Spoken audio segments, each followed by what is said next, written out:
नाश्त्याला द्यायचं सोडून काय चाललंय तुझं?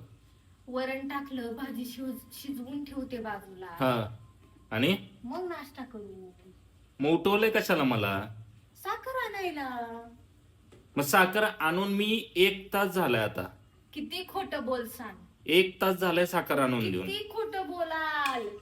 खोटं बोलण्याला पण सीमा असते, सीमा. किती वाजले सांगू आता? सकाळचे 7.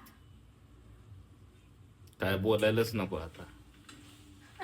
हा. झाले लगेच 2 मिनिटात नाश्ता, 2 मिनिटात. नको देऊ, राहू दे. झोपतो मी तसं, नंतर माझं मी करतो उठून. हा. व्हिडिओ करतोय. नाही देते ना लगेच. 4 झालाय. थांबा. थंडगार देशील? गरम करून दे. हा. डबल गॅस वाया घालवतोय.